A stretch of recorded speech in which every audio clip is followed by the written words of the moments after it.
Coach Don Kent was born and raised in Brooklyn, New York. He was educated at Holy Name Grammar School and graduated from St. Francis Prep in 1962. Coach Kent lettered in 2 sports at St. Francis Prep, track and basketball. After graduation, he went on to play basketball at St. Mary of the Plains College in Dodge City, Kansas. In 1966, he was named the most exemplary senior at graduation. Coach Kent's love of education did not stop there. He holds 2 master's degrees, one for history from St. John's University and a second master's degree in physical education and athletic administration from the NYU. Coach Kent came to Monsignor McClancy Memorial High School in September of 1982 to teach physical education and health after teaching for 15 years at Mater Christi High School and Christ the King in Queens. He was appointed varsity basketball coach by Principal Brother James O'Grady and athletic director Mr. Charles O'Donnell, who are fellow members of McClancy Community and CHSA Hall of Famer. During his tenure, he had many players go on to play at the highest levels of basketball across the globe.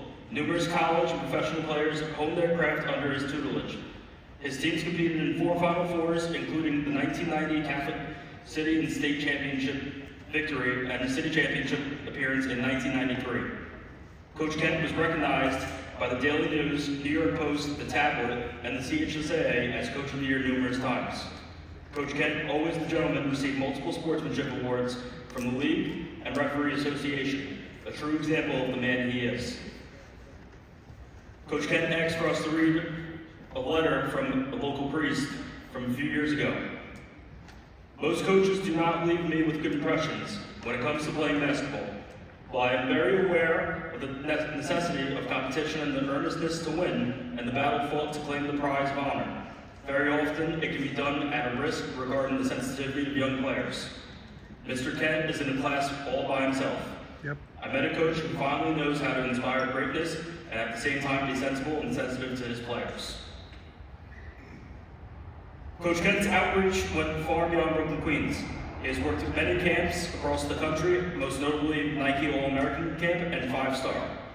He has coached and spoken overseas in Australia, New Zealand, and the Bahamas. He also coached the New York City boys scholastic basketball team for 13 years winning medals in 10 of the 13 years, 4 of which were gold.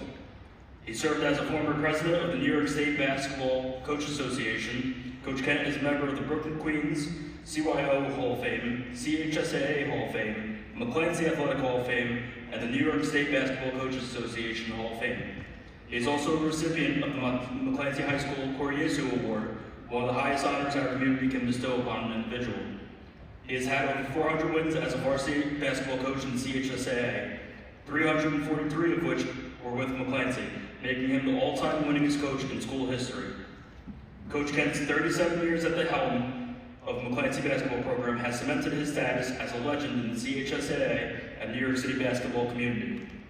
After all of his coaching accomplishments, Mr. Kent was always very proud of the penmanship award he earned at Holy Name Grammar School, so we thought it was appropriate to use his signature to grace our gym floor. At this time, we would like to call up Coach Don Kent to the podium.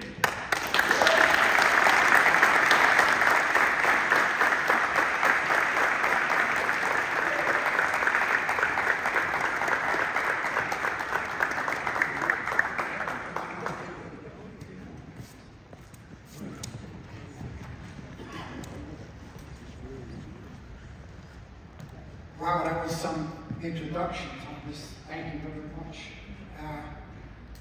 I want to, if I go too long, I'll blow the whistle. I brought my coaching equipment. First of all, the 2 people most responsible for having me come to McClancy is Brother James O'Grady and Mr. Charles O'Donnell. I met so many good people all my 31 years at Monsignor McClancy, but both men are deceased, and I wanted to give them a shout out for bringing me here to McClancy. Before I came to McClancy, I was 9 years at Christ the King High School, and I loved coaching basketball. They had a teacher strike. I didn't cross the picket line. I don't regret that to a day. So I was out of coaching for a year, And what I did was, I worked for a scouting service in San Diego, California, and that kept me involved in basketball. Then I got the phone call from Brother James O'Brady and Mr. Charles O'Donnell, and that opened my whole life up again. I had a passion for basketball, and I played baseball. I went to St. Francis Prep on a track scholarship. I played basketball my senior year at St. Francis Prep. I also played football in a sandlot league. But of all the sports, I came from a sports-minded family. Of all the sports, basketball was my favorite. When I was on the prep team, I sat the bench. I got used sparingly, but the first 8 players on that St. Francis Prep team went on to play Division I basketball. The most famous one was Lloyd Sonny Dove, who did play in the NBA. I had the fortunate blessings of coaching Jamal Robinson, the only player from Monsignor McClancy to play in the NBA. He played for the Miami Heat. Jamal came here as a sophomore. However, McClancy, right now, in this gymnasium, right now at this moment, they have a fellow named Tom Hoey, who played when I coached at Christ the King. He played for McClancy, went on and became an All-American at St. Michael's, Whiskey Park, Vermont. My first McClancy team that made it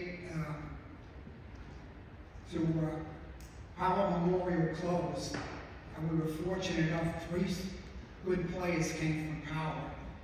And this young man, right now, Russell Williams, last I checked, he was the 12th leading scorer in the history of Manhattan College. He was on a TV program called Memphis and moved to New Orleans, came back and wrote a book. His book was on practice skills, leadership, and a great, great person, a great individual. My first year at McClancy was a magical year. I won't mention the name, but the man was involved in scouting. He just had recently brought the Hall of Fame. He came to McClancy scrimmage in November of 1982, and he went up to me and said, "Coach, I just saw you scrimmage. I picked you to finish last in the Catholic high school." I said, "Thanks a lot, thanks a lot." I said, "I'll remember that." My first year at McClancy, the first league game, we played Archbishop Memorial with Kenny Smith, and we beat Archbishop Memorial 70-69. It made the headlines in the New York Post. But that game, a kid that was a junior, all right, the 2 coaches before him, he never played. The coach would, as a freshman, tell him to go down and get some coffee for the other coaches, get some bagels for us, and the kids melted away on the bench.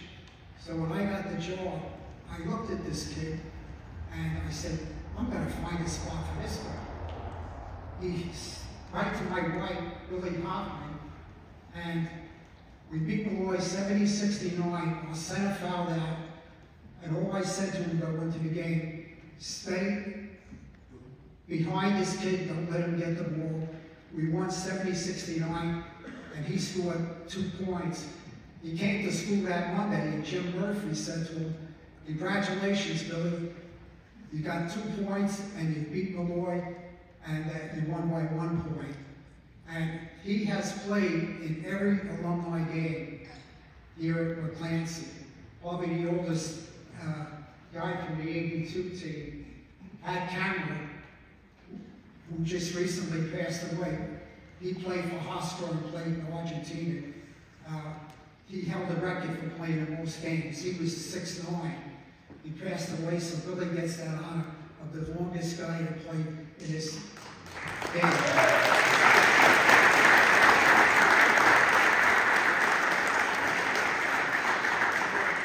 Now he's sitting in the corner of the gym. I can name people that served as my freshman or JV coaches. And one year, Brother Robert came on as the JV coach. He coached Russell Williams, Marlon Miller, Derek Allenberg. And Brother Robert, when he was in the 8th grade, was a great grammar school basketball player. Back then, at Catholic High School, we used to give scholarships.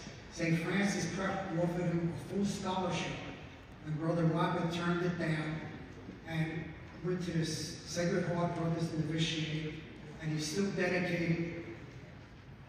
He served all acts, president, principal, everything. But Brother Robert was a great basketball player. He came up to me one day and said, "Coach, I see your team is struggling with foul shots." I said, "Yeah, brother." I said, "I tried this drill, that drill." I said, "Nothing works. We're shooting 57% from the foul line, which is poor, which is weak." So brother says, "I got something for you." He went over to brother's house and he brought these rims, these shooting rims. We put it over the rim and he went out and demonstrated. I think he hit 9 out of 10 and our percentage went up in making free throws. I went through the book at the halfway point of the season. We lost games by 4 points, 5 points. We were shooting terrible from the foul line. And with his teaching technique and getting those rims, we definitely improved. In my biography, it said, I went to school at St. Mary of Plains in Kansas. I said, I was only 5'9", 145 pounds. I said, maybe I'd stand a chance of playing at a small college. So I was at a book fair day, and they had listed small Catholic colleges in the United States. Must have been divine intervention. I got this book, I brought it home, and I liked the name of the school, St. Mary of the Plains College. So I went to my guidance counselor at the prep, and I said, "Can you send my transcript to St. Mary of the Plains?" He said, "Where the hell was that?" He said, "It's in Dodge City, Kansas."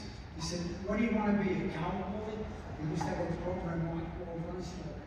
Anyway, I went to St. Mary of the Plains. I was a walk-on. The college only had 350 students, fielded a football team, and tried out for a basketball team, made it. The second year, the coach gave me a scholarship. I was never a starter, but I worked hard. I could shoot, but I used to tell kids I could shoot the basketball, but I couldn't dribble with my left hand. I was playing a game, a coach yelled out when I was in the game, he says, "Of course this guy left, he got no left hand." So I said to myself, he's right, and then I told my players the story. I tried to teach my players, which that article that the priest wrote, sportsmanship. Yes, I'm in Hall of Fame. It's an honor. It's an honor to look on the court and see my name here. It's an honor to see the people come up and congratulate me and so forth. But what I tried to teach the kids was sportsmanship. In 43 years of coaching, I only received 5 technical fouls. I never cursed during a game. 3 of the technical fouls. I walked on the court, got a technical foul. And another time, one of the fans got a technical from the bench, across from the bench, and the referee should have went over and warned the person. He gave us the bench technical foul. But I always tried to teach the kids the right values and try to influence them. A kid playing on the court tonight, Brendan Finnegan, okay? He made the team. He was probably a kid like me back when I was in high school. We were down to 7 players. We had injuries, we had sickness, and we were outmanned. And we played Salesian. It was a good team. I did put Brendan Finnegan in the game. Boom. He starts hitting threes, and I gave him a chance, and he played sparingly, but did play the rest of the year. The other thing is, I got McClancy. The fact that I went to school out in the Midwest and I left Brooklyn opened my mind as a person. I tried to go to Miss O'Donnell and Brother James O'Brady and all the other principals I had, namely Brother Joe Rocco, Jim Carey, Jimmy Casataro, who also served as athletic director. And McClancy High School was the first high school in New York State to play in Illinois basketball Christmas tournament in Honolulu, Hawaii. And we played in Toronto, Canada. We played in San Diego, California. 5 McClancy graduates who lived in San Diego came to the game. I left coaching in 2015. I agreed with the school's decision. I was stricken with cancer in the year 2010, and I continued to coach. And then 2014, I should say, the cancer spread throughout my body. So I had missed games. Andy Oshewski took over for me. But he was doing double duty. He was coaching at JV. He was coaching my team. When I was unable, I was at Sloan Kettering Hospital. So I agreed with the school that see what happens, but concentrate on teaching.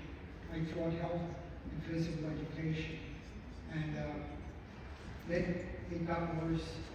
And I agreed with the decision. McClancy was loyal to me. I was also, I think, in my mind, very appreciative of the fact that McClancy got me back into coaching. And it was my passion, it was something I loved. After the first year, we went to the Final Four.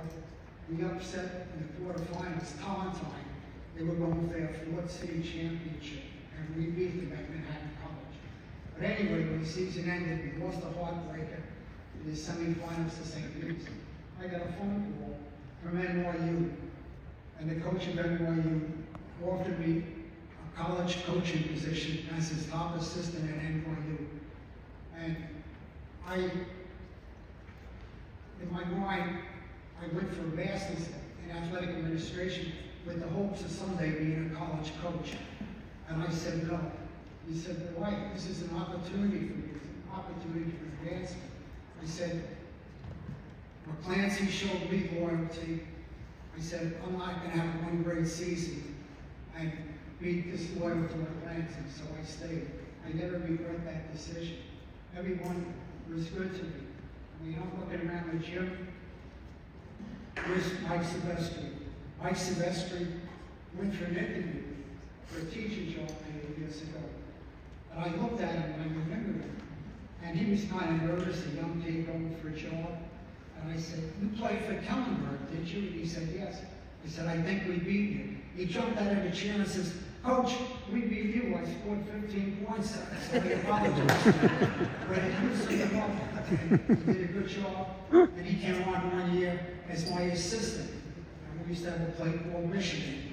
So that was, give Mike Silvestri credit. Randall Sinatra. This is Sinatra. Okay? We played Mount St. Michael. We were an underdog. We were an underdog a lot of games. And his father was up on the top row. And all of a sudden, his father fell from the bleachers. And I got the athletic director of Mount St. Michael, call 911. And his father was sweating profusely. 911 came. I said, Randall, your father, something happened. You gotta leave." And the father overheard the conversation. He says, "No, Randall, you stay." So I said, "His health is involved." I said, "Randall, you stay." Randall played that game. I think he holds the record for the most three-pointers. He scored 7 three-pointers, and we upset Mount St. Michael at the time. McClancy, if any guys from the 1972 team, played in the city championship game. And what happened is, get my train at quarterback. We went to the semifinals at St. John's University. And Rice High School had 5 Division I players, one of which was Flint Bay Old Rice. Another kid was Reggie Freeman that played for Texas. And we didn't hold the ball, we just played smart basketball. And we beat Rice 39-36. So it was the first time McClancy made it back to the city championship game. This was 1994, I believe it was. It was a great run for us. We won a state league division championships. But it was all not me. When I took over the program, I said, you know what, the first team I had, we had some talent. The team finished last the year before. McClancy students, I understood, came to games with bags over their heads. So I said, you know what, I'm going to get these kids to believe they can win. It wasn't so much X's and O's. It was getting them to play hard, not to give up, to try to do the best they can, and they did. Joe Franco, a couple of years ago, came back to play in this game. He was the best player on that team, and his three daughters were sitting in the stands. And he was playing the game. He was a great player. He played for Florida University. Fell just short. He scored 975 points in his career. He was from St. Mary's Parish. Anyway, he threw a ball to his 10-year-old daughter, and he hit a three-pointer, and he said, that's it. My basketball career is over. He says, I'm going to end it on a good note. And we still keep in touch. He overcame cancer, too. And we were happy for him. Billy Bachman was on that team, like I said before. He's going to receive the Poirier Award in April. And I'm hoping I'm not missing anything. Mick Leo, the president, was my JV coach. He said, Coach, don't schedule any games on Valentine's Day. He says, give me some games to go to home, and I really got to the match. So I wanted to Jimmy Casatello was always good to me. Jerry O'Reilly was not here. He's the athletic director. They were very good to me. Besides Joey and that's at the time, Ray the homeline director. I said to Jimmy became principal. I said, whatever it's worth, I'll put in a bid for that's at the time of being a homeline director. Keep patting the prayers. He's not here tonight because his grandmother passed away. Jim Mankelly, right here, is a sports editor at the top. Ever since he came upon it to being a sports editor at the top, Eddie Wilkinson said, the coach that you should take under your wing is me. I'm bragging. He's given very good press to me. I'm reaching for the whistle, but these guys want to get back on it. With that, I hope I acknowledge as many people as I can remember. I know when I go to sit down, I'm going to say, gee, I forgot this person, I forgot that person. But always, you're all back here because you have a love for Monsignor McClancy.